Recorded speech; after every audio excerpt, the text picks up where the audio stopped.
জাতীয় শোক দিবসে যথাযোগ্য মর্যাদায় অর্ধনমিত করে জাতীয় পতাকা উত্তোলনের কথা থাকলেও সিলেটে পাকিস্তানি মালিকানাধীন হাবিব ব্যাংকে আজ সকালে ঝাড়ুতে পতাকা লাগিয়ে উত্তোলন করা হয়। ঘটনাটি ঘটার সঙ্গে সঙ্গে সিলেটের শীর্ষ পাঠকপ্রিয় নিউজ পোর্টাল সিলেট ভিউ এবং অঙ্গ সহযোগী প্রতিষ্ঠান বাংলা ভিউয়ে এ বিষয়ে সংবাদ প্রকাশিত হয়। সংবাদ প্রকাশের পরপরই এ বিষয়ে দ্রুত পদক্ষেপ নিয়েছে প্রশাসন। ঘটনাস্থল পরিদর্শন করে পুলিশ ও গোয়েন্দা বিভাগের সদস্যরা।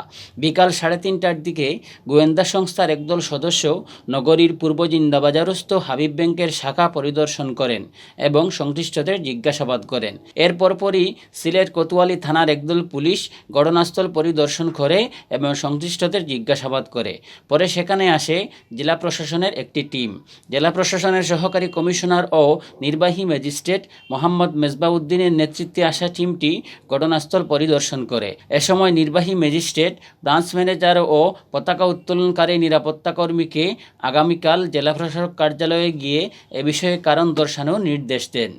জানা যায়, জাতীয় শোক দিবসে যথাযোগ্য মর্যাদায় অর্ধনমিত করে উত্তোলনের কথা জাতীয় পতাকা। এ নিয়ে আগস্ট মাসের শুরু থেকে সরকারিভাবে প্রচার প্রচারণাও চালানো হয়। শোক দিবসে জাতীয় পতাকা উত্তোলনের নিয়ম নিয়ে গণমাধ্যমেও বিভিন্ন সময় সংবাদ প্রচারিত হয়েছে। কিন্তু জাতীয় শোক দিবসে পাকিস্তানি মালিকানাধীন হাবিব ব্যাংক লিমিটেড সিলেট জেলা শাখা জাতীয় পতাকা উত্তোলনের নামে চরম ধৃষ্টতা দেখিয়েছে। ঝাড়ুতে বেঁধে উত্তোলন করেছে পতাকা। আজ দুপুরে পূর্ব জিন্দাবাজারস্থ হাবিব ব্যাংকে গিয়ে দেখা যায়, ব্যাংকের সামনে ঝাড়ুর মধ্যে একটি জাতীয় পতাকা বেঁধে রাখা হয়েছে। এ সময় ব্যাংকের নিরাপত্তা কর্মীরা জানান, জাতীয় শোক দিবস উপলক্ষে পতাকাটি উত্তোলন করা হয়েছে। ঘটনাটি নিয়ে সামাজিক যোগাযোগ মাধ্যম ফেসবুকে চলছে আলোচনা সমালোচনার ঝড়।